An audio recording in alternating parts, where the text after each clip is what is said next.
I'm in the blue room. This is my bathroom, and I got some blue lights in here. It's pretty cool.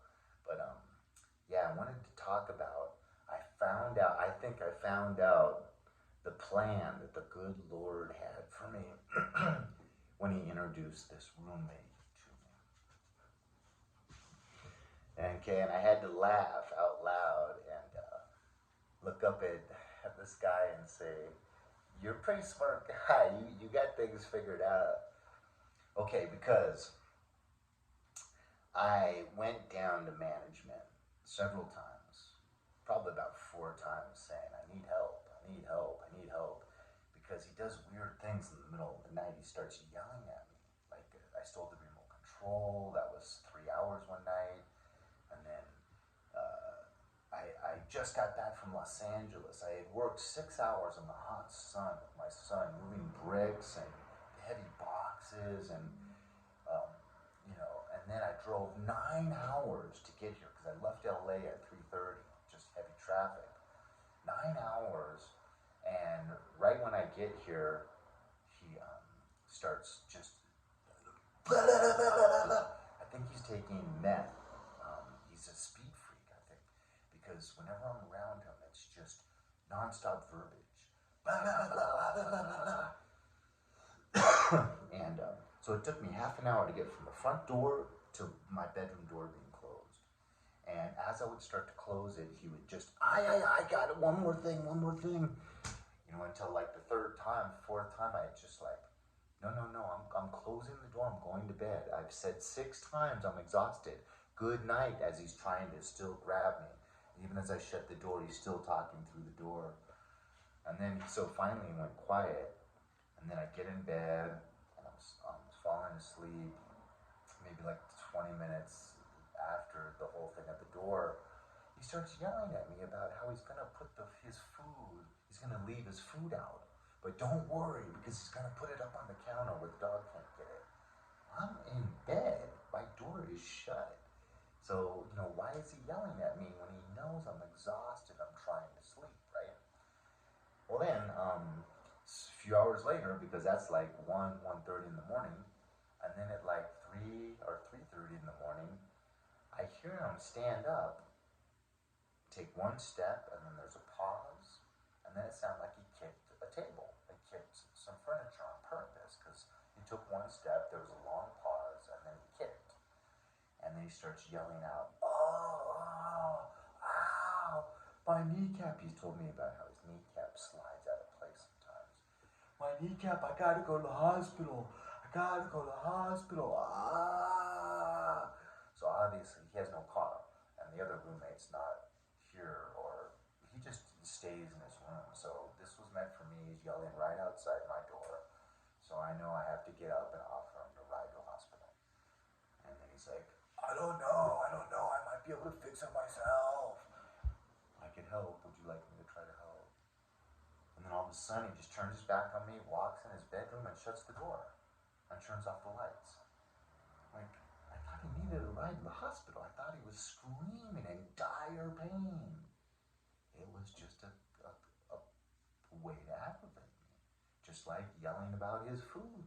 And he actually left the food down on the 2-foot table right where my dog could eat it.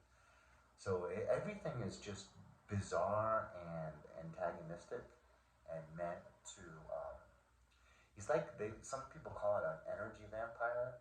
It's like that because with his nonstop, it just I just like on your cell phone, I could just see the battery in my own body just being drained. He steals my energy. So I went down to management just 2 days ago, and I said, I really, really need some help. Never once I've complained down here over and over and over, and never once has anyone called me back. Never once has anyone done anything. I have forced myself into the manager's office, and I did talk to Caesar, and Caesar promised me 4 things, but he never did one of them. So, I don't know what I can do to try to get help. Because I busted into Caesar's office, they called the police on me. And then the police heard what's going on and that no one will deal with me. And the police were like, listen to him. And the police were on my side. And we're like, Caesar, sit down, shut up, and listen to him. He pays rent, doesn't he? Is he late on rent? Is he not paying rent? No.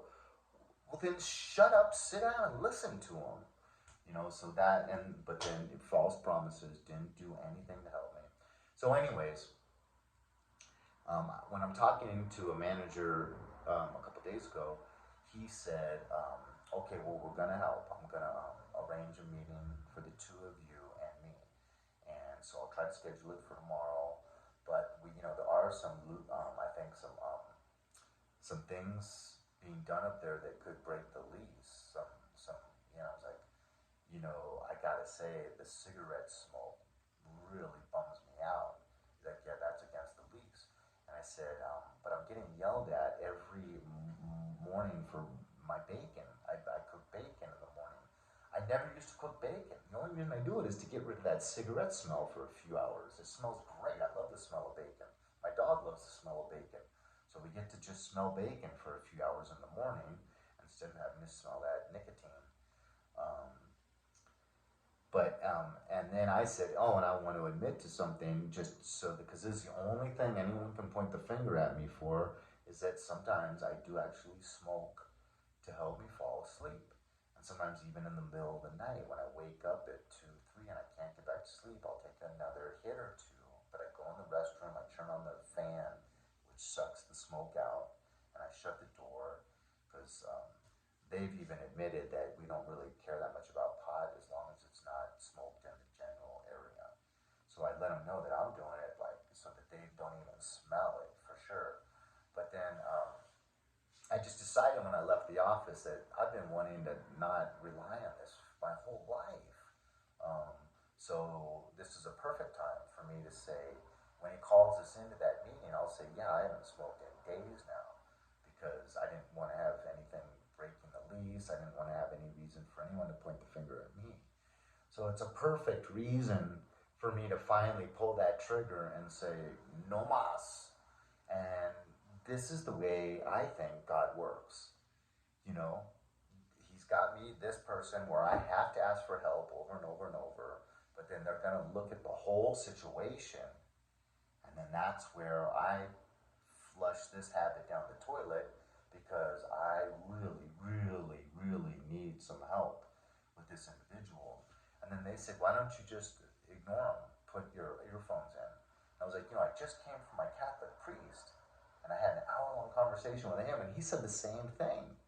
And I was like, you think that's okay? You give me permission? Because he believes in God, he says, and I can treat him like that. They said, your peace, that's from heaven above. You can't let someone that might be, influenced by principalities to steal your peace from you. So I'm just like, yes, I'm not talking to him. No talk, no touch, no eye contact. But this guy, he demands, like, after that, so we didn't see each other again when he went in his bedroom. But then around 12 o'clock, I come home, I walk far away, I get lunch, I walk all the way home in the hot sun, and then I finally sit down, and right when I sit down, I turn it on, and my favorite little guilty pleasure is coming on, Malcolm in the Middle, a little half-an-hour sitcom, because I came from a dysfunctional family, and it's real funny about this dysfunctional family. I love it. And I love the dad, too, Alan Cranston. I've met the guy. He's golden. He's such good people. We grew up with so much things in common. I met him up at the rock store on his motorcycle. I was on my motorcycle. We both grew up in Los Angeles, playing baseball and loving the Dodgers, and being really, really into sports and motorcycles and stuff like that. The guy talked to me for like 35, 40 minutes, outside of alone. I mean, he rushed out to do something to his bike. He had friends in the restaurant, and he was rushing back in, and I just wanted to say hi. And then he ends up talking to me for 35, 40 minutes because we have so much in common. So I've always loved that guy. I mean, he's also in that Breaking Bad. I mean, come on, he did wonderful, wonderful acting in that. But okay, I'm going off track. I kind of forgot where I was.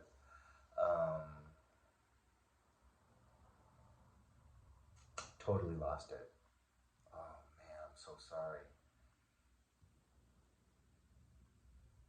Yeah, but that's how God works, and He did it. But I'm really happy about both people telling me to go. What they call when you deal with narcissists, it's called gray rock. You just avoid them, and you don't ask them questions. You avoid eye contact. Oh, but when I sat down to lunch and I just turned on my favorite show, right then it's like he knows this is my peace. I finally have a few moments to just enjoy this silly show and eat my soup and my salad, and then go in my bedroom after the half an hour so I can avoid him. But he pops right out. And the first moment the word's about to come out of the dad's mouth in the TV and the sitcom is the same moment that he starts, it feels like he's yelling because he demands my attention. And I just kind of looked down, he asked me a question, just non-stop rapid fire questions. And I just kind of said no under my breath. And then he leans down, he was like, excuse me, what? He has to get the eye contact. It's like he's just needy. He's starving for interaction. So he loves me, but only because I got a pulse. I'm a flesh and bone person that he can interact with. But he hates me because, I don't know, I try to be good. I read the Bible every day. I leave the Bible on the living room table for his good. He's Southern Baptist, so he hates Catholics. Maybe that's part of it. I don't know. But I'm just going to be, I'm going to feel bad at times because I really like treating people well. But this is for my peace. I have to accept that he's out to take me down. He's out to steal my peace from me.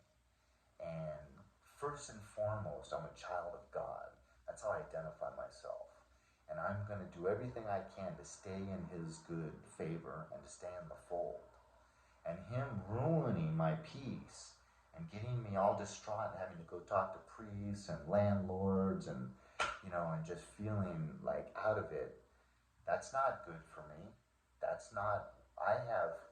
I'm by myself in this life, and I have a path on the straight and narrow, and I can't do that with trying to be nice to this individual. So I have my earphones, and I'm ignoring them. And I'm going to use this meeting with the management to let them know that, okay, let's agree on certain rules that we're not following now. Like, he left the front door wide open 3 nights in a row, even when I was talking to him about it. There's certain things we have to do, and he leaves his door unlocked all the time, and now he says someone's stealing stuff from his bedroom. It's like, so I'm now going to get accused because you like to leave everything unlocked? Suck it up, buddy. That's your fault. And I'll say once again, let me reiterate, Marcus. I'm not saying don't get mad. I'm not mad. I don't eat any of your food. No, I'm not saying. He won't let me ever say anything. I can't talk. As soon as I get 1 or 2 words out, he starts talking over me. He's a serious drug addict. And I don't want to live with that kind of crazy, asinine behavior. Okay, but that's how the Lord works, I think. And the Lord got me to flush that down the toilet, which then got him. I've been feeling for like about 3 months, that if I totally quit pot and do not rely on that to get sleep anymore, he's going to take away this pain in my heels. And it's been there for almost 2 years, and I'm just at my wit's end. Because every single step practically is painful, and that just, it takes a lot out of you. You have to take a lot of deep breaths. You have to get recentered sometimes. And, like it was about 3 days ago where it wasn't as good as today, but it was pretty good. One of the best it's been. And so I prayed and I thanked him for it. And it's normally the left heel that's really bad, and the right only hurts a little bit. But then I woke up in the morning and the right heel hurt more than it's ever hurt. I had to laugh again and say, Jesus, you got a sense of humor. Anyways, you guys, this video is way too long. I apologize, but I just love shooting the what with you guys. Anyways, God bless. I love y'all. Take good care of each other. And if you didn't see that other video, don't worry when friends and family